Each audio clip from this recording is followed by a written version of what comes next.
Hello, everyone. Welcome to the workshop Living Well Exercise Strategies for Improving Endurance and Strength. My name is Marcia, and I will be your moderator for this workshop.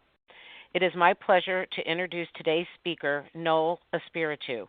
Mr. Espiritu is a physical therapist, master clinician, currently working at Mount Sinai Hospital in New York, where he evaluates and treats oncology patients and others in the acute care setting. He also teaches physical therapist at the City University of New York. Mr. Espiritu has devoted most of his career as a physical therapist working with people with cancer and co-developed a general exercise regime for people undergoing bone marrow transplant. Mr. Espiritu and his team have created a video for you demonstrating exercises to help you build endurance and strength. He will show this following some introductory remarks. Please note these exercises are for demonstration purposes only. Consult with your doctor before beginning any exercise program. I'd also like to introduce the physical therapist from Mount Sinai Hospital who will be demonstrating the exercises today, Karen Agers, Esther Kersner, and Julia Warek. Please join me in welcoming Noel Espiritu and his team. Thank you, Marcia. Just one thing, it's Kristen Eggers. One of the video presenter is Kristen Eggers, her name is. So thank you, Marcia. Thank you for inviting me to this conference to talk about how exercise can increase endurance and strength after a bone marrow transplant. We have 4 learning objectives for this presentation. Number 1 is to understand how an exercise program can increase stamina or endurance and strength. Number 2 is to learn how a physical therapist tailors an exercise program that addresses an individual's needs. Number 3 is to identify exercises that people recovering from stem cell transplants can perform at home to increase endurance and strength. And number 4 is to know the role of energy conservation in the managing of fatigue. As always, before starting any exercise program, please consult your physician or your healthcare provider first.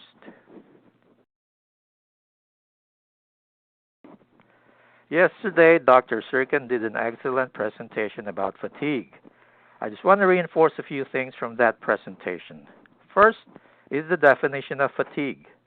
The National Comprehensive Cancer Care Network describes cancer-related fatigue as distressing, persistent, subjective sense of physical, emotional, and/or cognitive tiredness or exhaustion related to cancer or cancer treatment that is not proportional to recent activity and interferes with useful functioning. So the tiredness from fatigue is multidimensional. It's not just physical, it's also emotional, and it affects your thinking process. This fatigue, it's not relieved by resting or sleeping. It is persistent, and it limits your ability to do your daily activities. Now, fatigue is common among people getting chemotherapy, radiotherapy, or a bone marrow transplant. Now, fatigue affects about 65% of people with cancer, out of which more than 2/3 will have severe fatigue for at least 6 months. And for about 1/3 of all cases, fatigue will continue years after cancer treatment is already finished. Fatigue doesn't show up by itself. There are different factors that contribute to fatigue, like having pain, having emotional problems, being anemic, having sleep problems, nutritional issues, your activity level, or as a side effect of certain medications, alcohol and substance abuse, and other diseases or medical conditions or comorbidities. Fatigue is common, but it is underreported and therefore underdiagnosed. People underreport fatigue because they think that they're going to be seen as a complainer or that they're going to be a bother to the quote-unquote busy healthcare provider. They also delay reporting fatigue until it's already severe, when they can barely function. And there's also this fear that reporting fatigue will impact their treatment in a negative way. And then some people don't report their fatigue because they think nothing can be done about it. It's part of the disease. And they say, I just need to learn to live with it. So the takeaway point is that it's important to tell your healthcare provider that you're experiencing fatigue. And there is a way to screen for fatigue. It can be measured, and there are treatments available for those conditions that are associated with fatigue. Now, exercise is one of the most promising treatments available for transplant-related fatigue. It's one of the first things that your healthcare provider will tell you to do when you tell them that you are experiencing transplant-related fatigue. Exercise is generally safe and can be tolerated well, but when you're doing it the right way. You can tolerate it before, during, and after your transplant. Exercise, it's cheaper. Sometimes it's free to do. It makes you feel better about yourself. You can make it enjoyable. You can exercise with people you like. Much better than taking expensive medications that can have side effects. What exercise does is it improves your cardiorespiratory fitness and your endurance. It increases your strength, and it improves your physical fitness and your quality of life.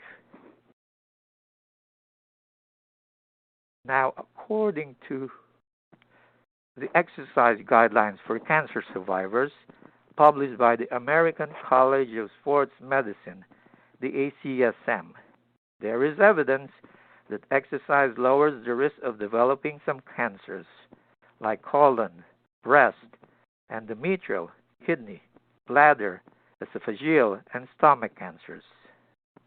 Exercise also improves survival after diagnosis for people with breast, colon, and prostate cancers.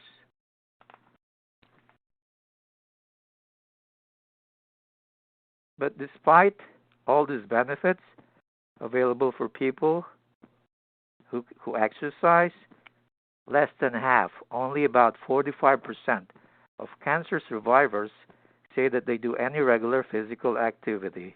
And why is that? Well, it's mostly because no one told them to exercise. So there's a huge room for improvement for us too, healthcare providers, in terms of being proactive and telling people that they need to exercise.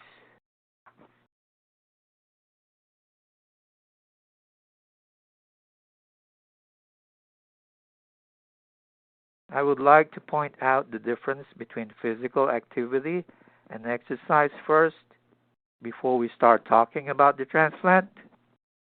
About exercise that you could do after a stem cell transplant. Sometimes these two are used interchangeably, physical activity versus exercise, but they're slightly different. Physical activity means anything that involves moving your body, which in turn uses energy.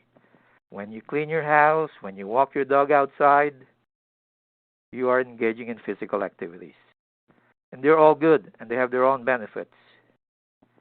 Now, exercise or an exercise program has a structure. It is what you want to do when you have specific goals. Exercise. Examples of these goals are to improve your endurance, to get stronger, you want better posture, be more flexible, or to improve your balance. Now, an exercise program has all four of these components: a frequency, the intensity, the type of exercise, and the time or repetitions and sets.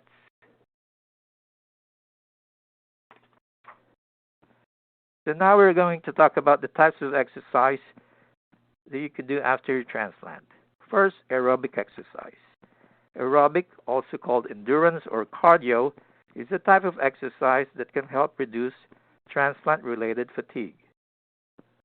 This exercise involves moving the large muscles of your body. This could be your arms, your legs, your back, continuously at a steady pace. And the longer that you do that, the more effort you will need to breathe, and the more your heart rate will increase. Some examples of aerobic exercise are brisk walking, jogging, riding your bicycle, dancing, swimming, and rowing. An exercise program must have these three components. First, there is frequency, which is the measure of how hard you work to do the exercise. For example, casual, leisurely walking for most people, that's usually considered a low-intensity exercise. Brisk walking is moderately intense, and jogging, that's considered for most people vigorously intense. The third component is time, which measures how long you do the exercise.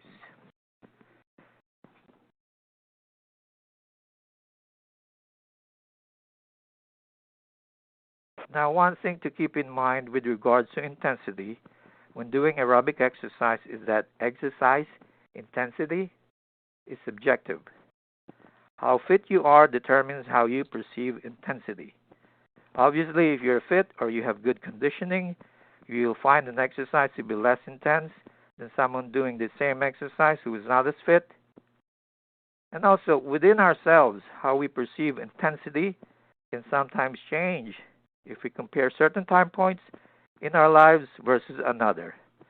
An example of how our perception of intensity can change is this. So before the stem cell transplant, there's a person, he used to run regularly, and running for 30 minutes was like nothing to this person. But after the stem cell transplant, this same person, the most he could do is brisk walking.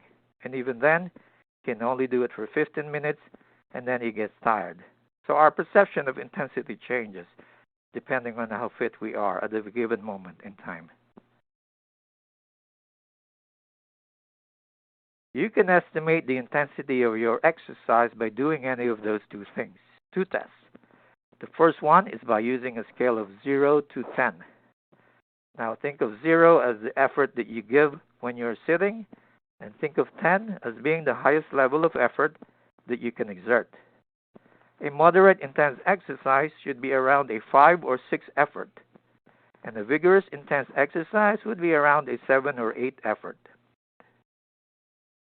There's another way you can measure exercise intensity, and that's by doing a talk test. The exercise is moderate intense when you can still talk but not sing while you're exercising. The exercise is vigorous intense when you have trouble talking and may be out of breath.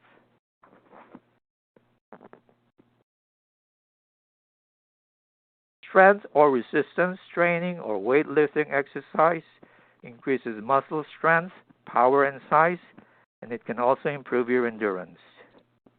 When doing strength training, you make your muscles work against a relatively heavy force, usually provided by color-coded elastic bands or by lifting weights. There's 3 parts of an exercise program, just like aerobic exercise.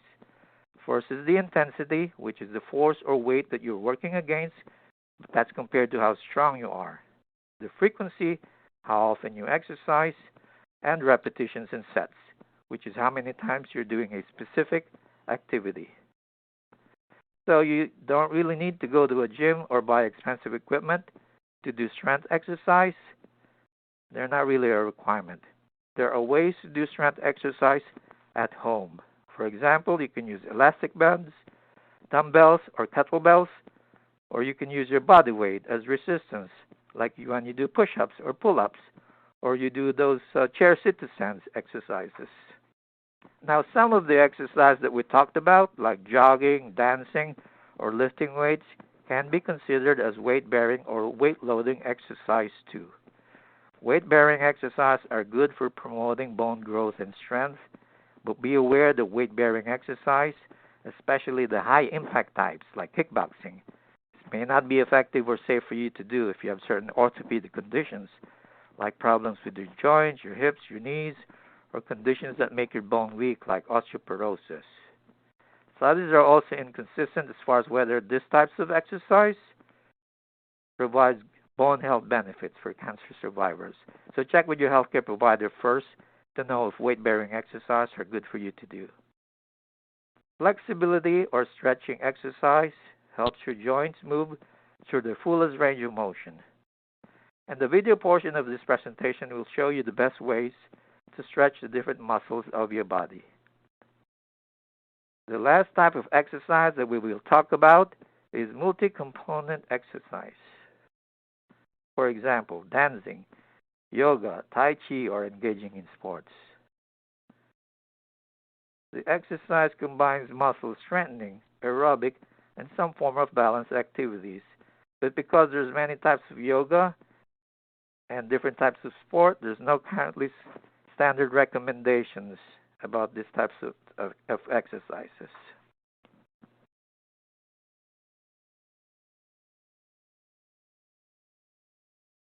Now, what do you need to do to get some of the health benefits from exercise, like reducing fatigue? The recommendation is at a minimum, you do an aerobic exercise at a moderate intensity level for at least 30 minutes or at least 3 times a week. And you do that for 8 to 12 weeks.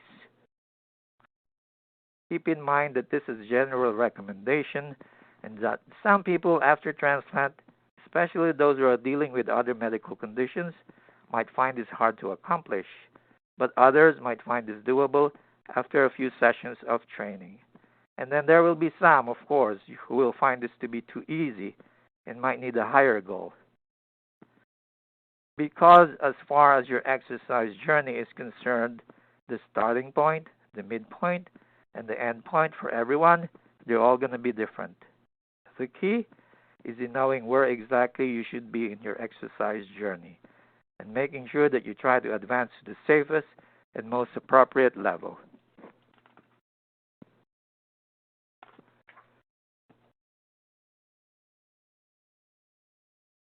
Now, if you're 65 years of age and above and are dealing with other chronic medical conditions, even if you don't meet this recommended exercise guideline, engage in regular physical activity anyway. So one of the benefits of staying physically active is that it can help reduce your risk of falls. And if you do fall, you will less likely get hurt. The general rule is that you do as much as your medical condition will allow you to do safely, and that you return to doing your activities of daily living as soon as possible after the transplant, after the surgery or any other medical treatment that you got. So, don't sit throughout the day. You get up, move, and do some light, intense activities instead. With regards to exercising safely and tolerating exercise after a stem cell transplant, first, not everyone will be able to tolerate the recommended exercise guidelines for reducing fatigue, and that's okay. Second, your exercise program needs to be individualized to be effective. Third, everyone's exercise tolerance changes during and after transplant. When this happens, adjust your exercise program to your current fitness level. Remember, some physical activity is still better than nothing. If you're inactive and just starting an exercise program, as a rule, you start low and you go slow. For example, start by walking slowly and walk for about 5 to 10 minutes a day. Once you find that this is not challenging to you anymore, you slowly increase your speed and increase your time, say by another 5 to 10 minutes. And now you keep going until you reach a goal of 30 minutes a day. And then if you can, build up your intensity, walk faster, or walk at an incline. Fourth, understand the risks that a particular exercise or activity brings to you and then try to eliminate or minimize those risks. And I think this is very important. There are very real and valid reasons for fearing that exercise or physical therapy can hurt you or make your situations worse. For example, you may have a heart condition, you may have osteoporosis, you have neuropathy, or balance problems that make you unsteady on your feet, or you may have pain which gets worse after you exercise. So it's overwhelming sometimes. But do know that there are so many different modes of exercises out there, and that most physical activity and exercise can be modified to make them safer for you. And this is when a physical therapist can really help. They can help identify those risks, make you aware of them, and provide you with a safe and effective alternative exercise program. And what other things can you do? Choose activities that are safe for you. For example, if you have problems with balance, use a stationary bike instead of the treadmill, less risk for falling. Use appropriate gear and sports equipment, like wearing a helmet when riding your bike. Choose a safe environment for doing your exercise. Give your immune system some time to fully recover after transplant before going back to the gym. And the timing of this is something that you will need to check with your healthcare provider about. And finally, consult a healthcare practitioner before starting any exercise program.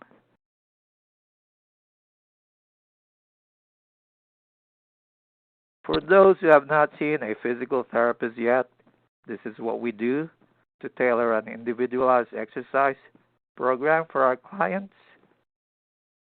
First, the physical therapist will perform an evaluation.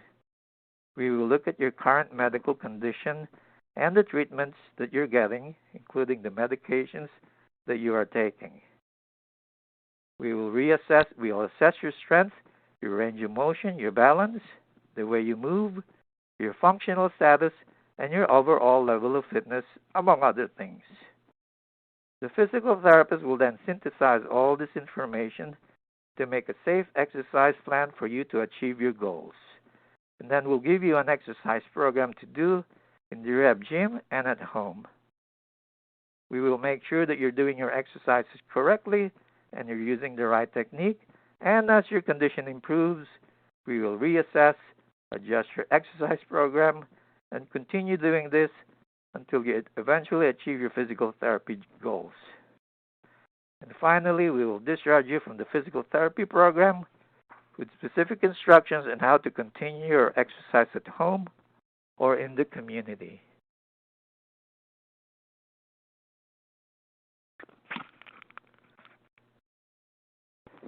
Now, throughout this presentation, we've been talking about exercise and how it can reduce fatigue and increase your strength. This time, we're going to talk about energy conservation techniques.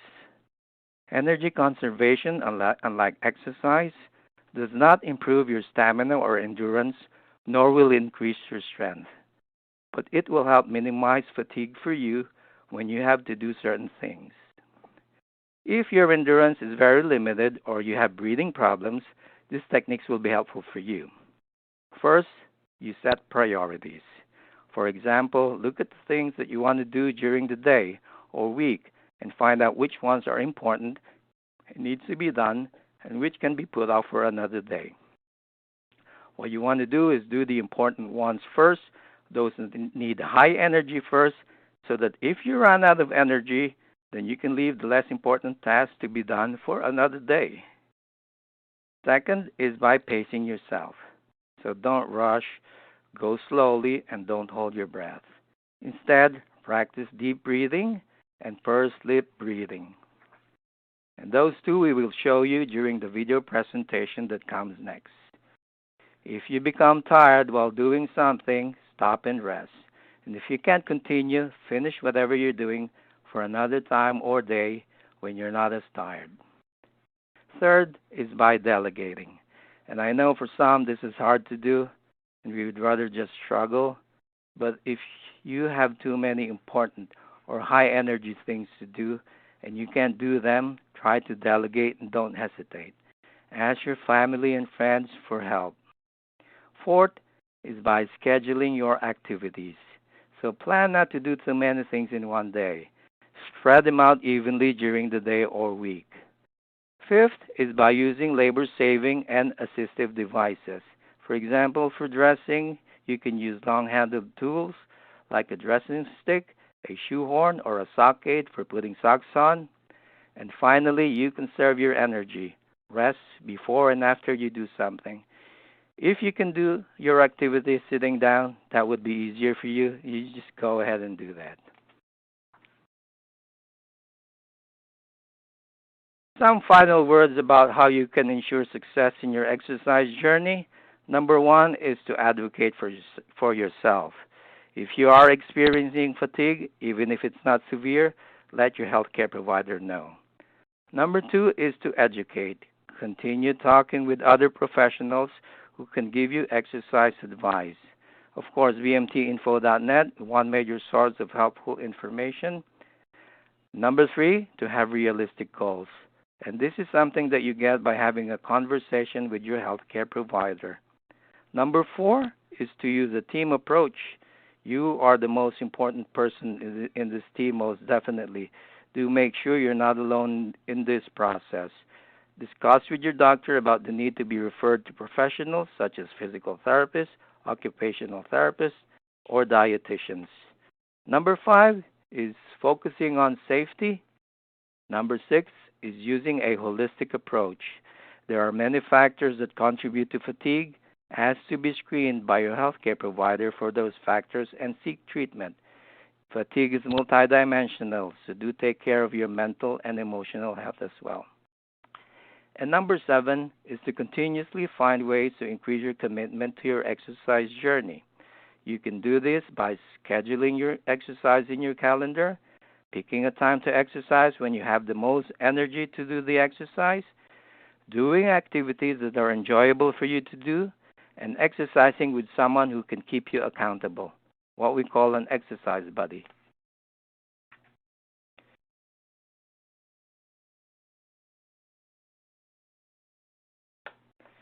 Well, I hope you find the information in this presentation to be useful. I wish you success in your exercise journey. What comes next is a video about exercise that my colleagues at Mount Sinai Hospital prepared for you. And I'll see you in a bit when we get to the question and answer portion of this program. Hi, I'm Kristen Eggers. I'm Esther Kersner. And I'm Julia Warak, and we're all physical therapists at Mount Sinai Hospital in New York, and today we're going to walk you through an exercise program that you can incorporate into your daily activities. Before we get started on specific exercises, I wanted to bring up the importance of monitoring your heart rate and your oxygen. It's important to monitor these two things before, during, and after exercise. In order to monitor your heart rate, you can do so by getting a pulse oximeter, another electronic device such as an Apple Watch, or checking it manually. In order to check your heart rate manually, you're going to take 2 fingers at the base of your wrist, right below your thumb, between the bone and the tendon. Once you feel a pulse, you're going to time the beat for 15 seconds and multiply that number by 4. It's also important for you to know your maximum heart rate, and this could be calculated by subtracting your age from 220. So for example, if you're 60 years old, you're going to subtract 60 from 220, which would give you a max heart rate of 160 beats per minute. While you exercise, your heart rate should be somewhere between your resting heart rate and your maximum heart rate, but please check with your physician for specifics that are safe for you. So it's also really important to be monitoring your oxygen before, during, and after exercise. This should be done using a pulse oximeter. This can be bought online or at your local pharmacy. The one that we have here, the heart rate is on the top and the oxygen is on the bottom, but please check the manual for your specific one. If you notice any significant drop in your oxygen, you should immediately report that to your doctor. A good way to increase your oxygen intake is by using an incentives barometer. Kristen's going to demonstrate here. You're going to inhale using through the nozzle, and you're going to focus on keeping the dial in between the 2 arrows. Remove the incentives barometer and exhale normally. Again, big inhale through the nozzle, keeping the dial in between the 2 arrows, and exhaling normally. Another good way to increase your oxygen intake is by focusing on pursed lip breathing and diaphragmatic breathing. Pursed lip breathing is really simple. All you do is take a nice big deep breath in through your nose for 2 to 3 seconds and exhale through pursed lips as if you're blowing out candles. Good. So nice big inhale through your nose and exhale through pursed lips like you're blowing out candles. Great. You can also add diaphragmatic breathing into this by placing one hand on your chest and one hand on your belly. This time when you inhale, you're really going to focus on your belly expanding. The arm on your chest should barely be moving. One more time, big inhale, seeing your belly really expand, and exhale. If you get dizzy or lightheaded during any of these exercises, please stop immediately. I'm now going to walk you through a couple of exercises that will focus on muscles used in your posture. To perform a chin tuck, you're going to sit up nice and tall, and you're going to take 2 fingers right to your chin, and you're going to push your neck backwards and try to make a double chin, just like that. Yep, hold it for about 2 to 3 seconds and relax. Focus on, keeping your shoulders away from your ear. So this should feel like a nice stretch. So these next group of exercises can be performed sitting or standing and can be progressed to use dumbbells. Before doing them standing or with dumbbells, please consult with your physical therapist first. For our demonstrations, we're going to do them sitting down. Kristen's going to demonstrate as we go. The first one is going to be eyes. So you're going to bring your arms all the way up overhead, forming an eye. Yep, your elbows are going to be nice and straight. Great. One more time. Straight above your head and back down. Great. The next one is going to be T's. So you're going to go out to your side. Yep, right to shoulder height and then back down. Good. Elbow as straight as possible. Back down. Great. The next one is going to be Y. So this is going to be in between the I and the T at about a 45-degree angle. Great. Try to relax your shoulders as you go through all of these. And then the last one is a W. So your elbows are going to go in towards your side, and you're going to go up to shoulder height, forming a W, and back down. Great. And this one you can kind of squeeze your shoulder blades behind you as well. Good. So for this next exercise, you're going to have your elbows in towards your side, making a fist. You're going to gently roll your elbows backwards, really stretching and squeezing your shoulder blades together, and then rowing forward. Great. When you squeeze backwards, try to focus as if your shoulder blades are squeezing a pencil or a straw. Good. Relaxing your shoulders as always. Good. And gently row forward. Good. One more time. Row back. Squeeze your shoulder blades together. And gently row forward. This next exercise is a progression to the scapular retractions, and it does involve some balance. Please consult with your physical therapist before performing these on your own. Kristen's going to demonstrate here. You're going to be standing, shoulder width apart. You're going to row your elbows backwards, squeezing your shoulder blades together, and then rowing back in front of you. Making sure your back is not too arched. You want it nice and flat. Squeeze your shoulder blades together, relaxing your shoulders. Great. One more time. And row forward. Great. Now I'm going to introduce strengthening exercises as well as resistance band exercises. These bands have different colors depending on the level of resistance that they give. You should talk to your physical therapist before deciding which color works best for you. You should also talk to your physical therapist to ensure that these strengthening exercises are appropriate for you. They can make sure that you have the right form so that you can do these on your own at home. For this next exercise, you will begin standing with the chair in front of you, feet shoulder width apart. You will begin by slowly raising your heels from all the way up. Good. Then down. Good. Again. And down. For this next exercise, you will start sitting in a chair that is against a wall to ensure safety. You will scoot forward till your feet are flat on the ground. Good. And then tuck your feet in a little bit so that they're shoulder width apart. Good. You will push off with your arms to come to standing. Go for it. Good. And then reach back with your arms to sit. Good. Let's do that one more time. Lean forward. Good. And then reach back down. Good. In order to progress this exercise, you can fold your arms over your chest. So now you're going to focus more on your legs to come to standing. So you're going to lean forward again, really using your leg muscles. Good. And then sit back down. Good. Let's do that one more time. Good. And sit back down. Great. For this next exercise, we'll begin lying on your mat, arms at your side. Good. Knees bent and feet flat on the mat. You will squeeze your glutes and bring your hips up into the air in a bridge position. Hold for 1 to 2 seconds and come back down. Good. Make sure not to arch your back. Good. Squeeze and come back down. Good. For this next exercise, you will begin laying on your side, knees bent and feet together. You will bring one knee up towards the ceiling. Good. And then come back down to the starting position. Good. Keep going. Make sure to keep your feet together. Good. And don't let your hips rock forward or backward. Good. Let's do that one more time. Good. To progress this exercise, you can add a resistance band like we talked about earlier right above your knees to make the exercise a little bit harder, but make sure to talk to your physical therapist about what color you would use. These next few exercises are a bit more difficult than the ones we just went through. Make sure to talk to your physical therapist to make sure that these are appropriate for you. This exercise is sidestepping. Standing upright nice and tall, you will keep your feet shoulder width apart and come to a nice mini squat position. Good. You can keep your hands at your side or in the middle. You will start by stepping to the side. Good. Keeping your toes facing forward. Good. And don't let your knees collapse towards each other. Good. Remember not to bend your back very much. Keep a nice upright posture. Good. To progress this exercise, you can add a resistance band above your ankles or below your knees to help make it harder.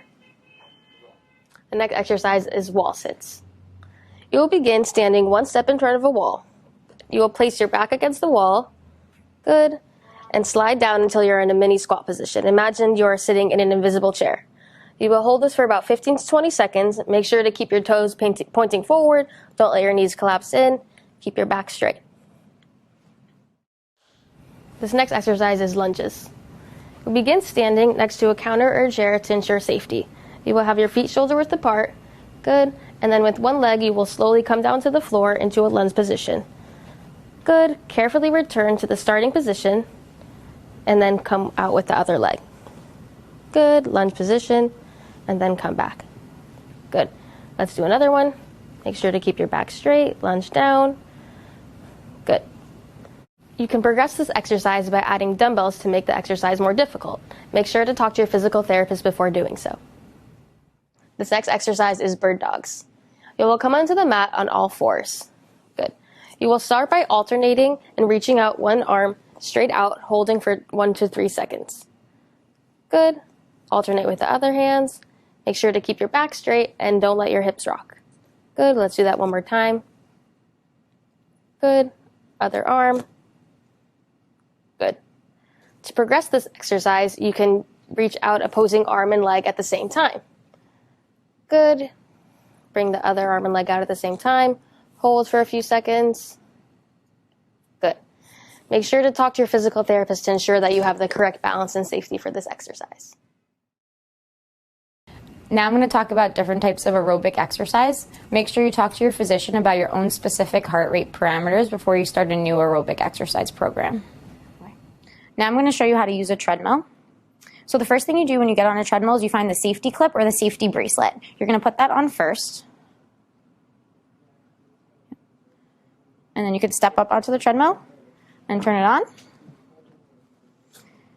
You want to start by walking at a comfortable pace. And your first goal is to increase the length of your walks. So how long you're walking for.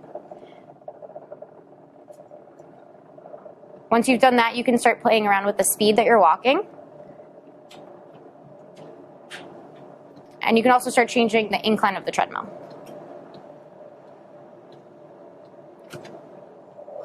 While you're exercising, you want to keep track of your heart rate to make sure that you're within your parameters and to see how hard that you're working.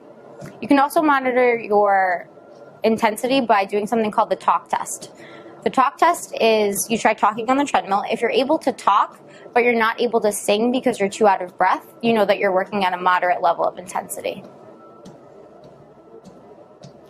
You can also improve your aerobic endurance by walking outside. The same principles apply as on the treadmill. First, you can increase the distance that you walk. Then you can experiment with walking at different speeds and also walking in hillier areas. Again, remember to monitor your heart rate. And there's also a lot of different apps you can do to make sure that you're keeping track of your heart rate, your distance, and how fast you're walking. Now I'm going to show you how to use a stationary bike. This is an upright stationary bike. There's also one that's called a recumbent bike that has a seat back. So for the upright bike, you want to first make sure that the seat height lines up with your hips. Then you want to get on carefully. You can swing one leg over, put your foot on the pedals, your other foot on the pedal. Okay, then you can get started. You want to start by pedaling at a comfortable pace. Again, like with walking, you want to first increase the amount of time that you spend on the bike. Then once you've done that, you can start playing around with different resistances and also different speeds. You still want to always bike at a speed that's comfortable for you. And again, you want to monitor your heart rate, and you can also monitor how hard you're working with the talk test. Now I'm going to go over different types of stretches. For all of these stretches, you want to feel a gentle pulling sensation and never pain. If you do feel pain, talk to your physician or your physical therapist before continuing the stretch. We're going to go through these stretches a little bit quickly, but you should hold all of them for 20 to 30 seconds and repeat them 3 times on each side. This stretch is for the side of your neck. You're going to start by tilting your head and bringing your ear towards your shoulder. Then you can use your hand and start pulling your head a little closer to that shoulder. You want to make sure that you keep the opposite shoulder down, and you can hold on to the edge of the table to make sure that shoulder stays down. You should feel a gentle pulling alongside your neck, and you're going to hold for 20 to 30 seconds and then repeat on the other side. This next stretch is for your pecs or your chest muscles. What you're going to do is you're going to find a doorway or a corner of a wall like this. You're going to put your arm in an L position, lean it against the wall, then take a step forward and lunge forward. You'll feel a stretch along your chest and maybe in front of your armpit. You're going to hold that position and then switch sides. This next stretch is for your quad muscle, which is the big muscle at the front of your thigh.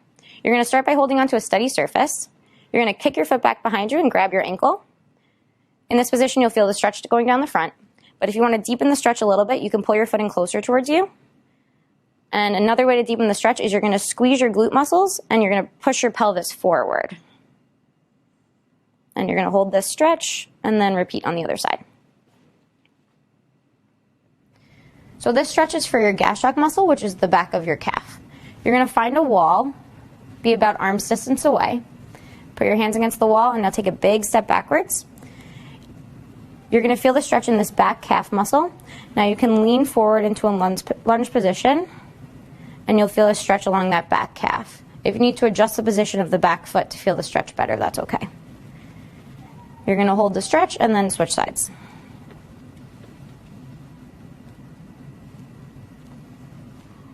This stretch is for your hamstring muscle, which is the back of your thigh. You're going to sit in a chair, you're going to sit at the edge and sit up nice and tall. Kick one leg out forward so that your heel's on the floor and bring your toes towards you. You might feel the stretch in this position, which is fine. If you don't, you can hinge forward at your hips. Don't worry about touching your toes. And you can repeat on the other side. Remember, for all of these stretches, you want to hold them for 20 to 30 seconds and repeat them 3 times on each side.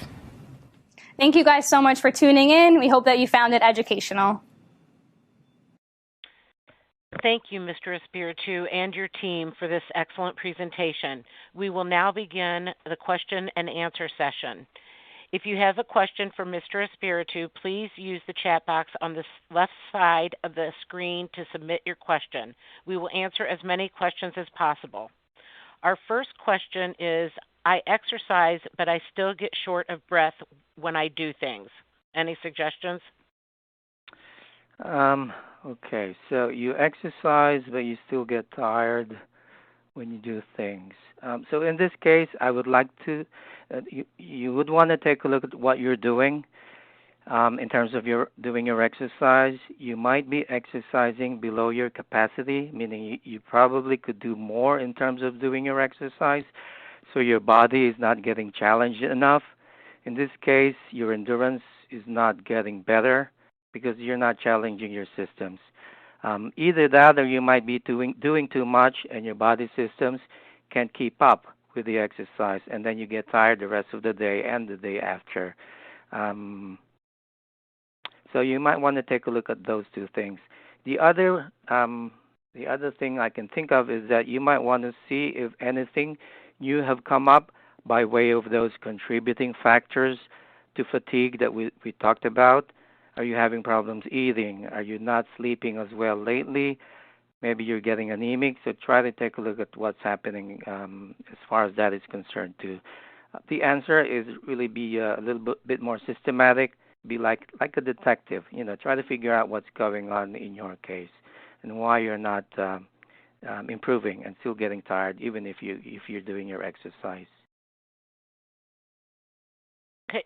Someone would like to know how do you suggest motivating them? How do you suggest motivating themselves and start to exercise? Yeah, so that's a great question. I can tell you to think of reasons why you should want to exercise. Do you want to stay healthy? Do you want to live longer? Or maybe you have a better quality of life? or do you just want to keep up with your friends when you go hiking? Those kinds of reasons. I can also tell you think about for whom you want to exercise or do the exercise for. Is it for yourselves or for your loved ones? Sometimes we're more motivated by if it's something that's more altruistic, meaning for other people instead of for us. But really, I think of motivation as like a switch the switch that you internally in you turn on.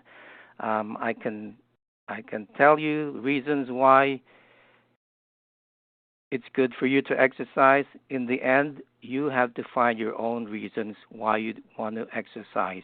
You have to dig deep within yourself, find out why you want to exercise, who you want to exercise for, and then convince yourself that it's worth it for you to do the exercise because of those reasons.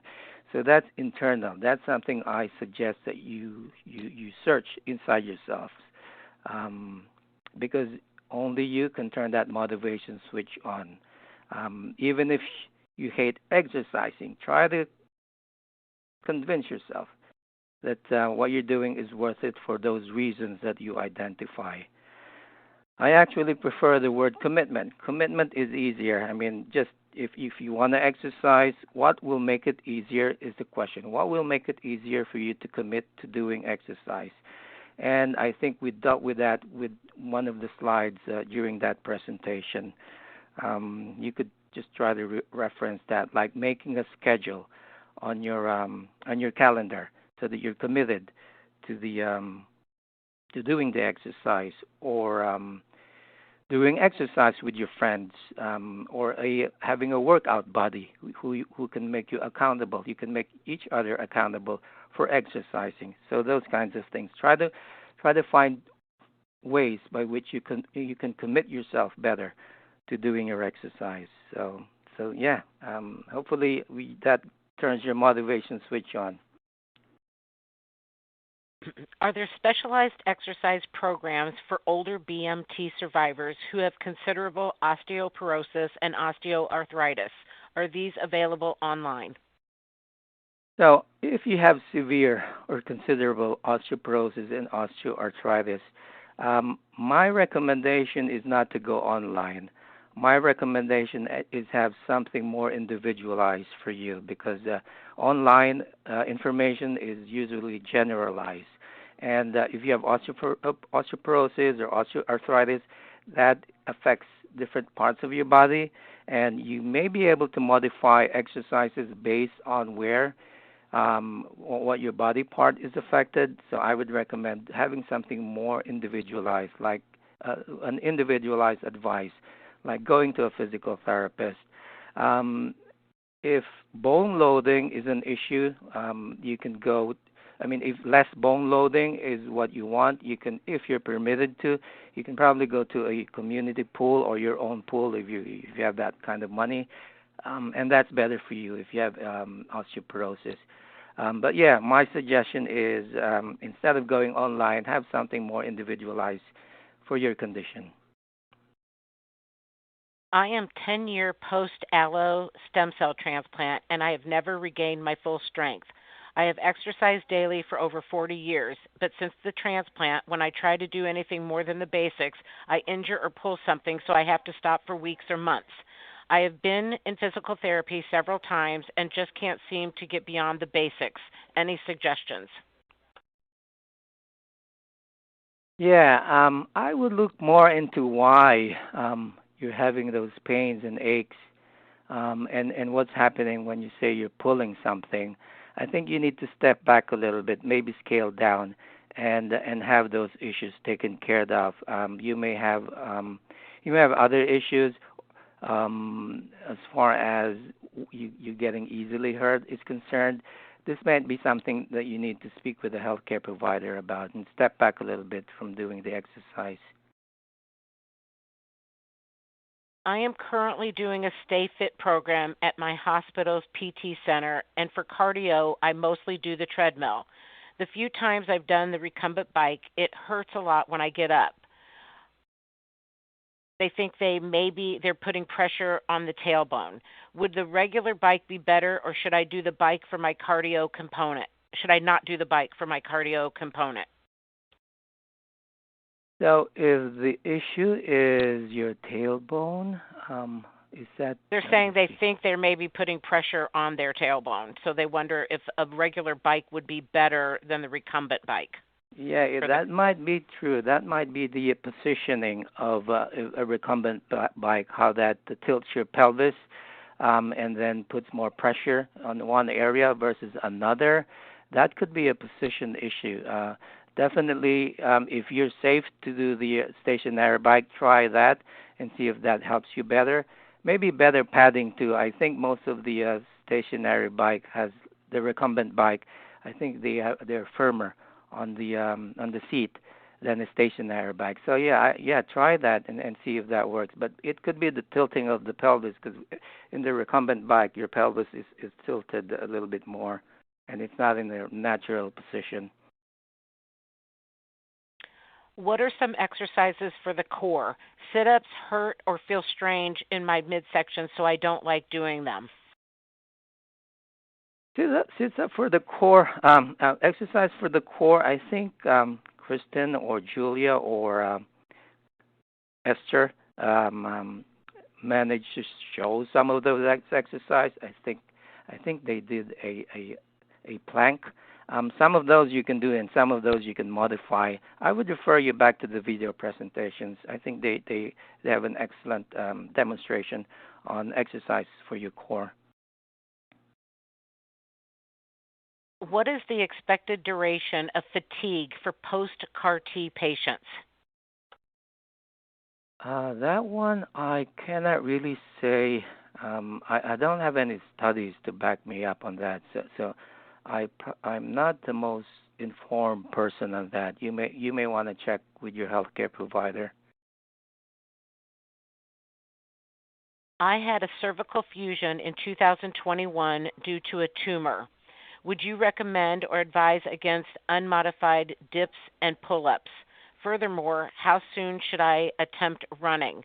I miss it, but I'm a little scared due to pounding and jolting on my neck. Yeah, again, this is one of those cases where an individualized exercise program is going to help you, because you have a very particular issue here, and especially it involves your neck. I would recommend that you go to a physical therapist and have, because you need to be assessed first before you're able to. You need to be assessed by a physical therapist first before you can have like a specialized, individualized, or a modified exercise program that is going to be safe for you.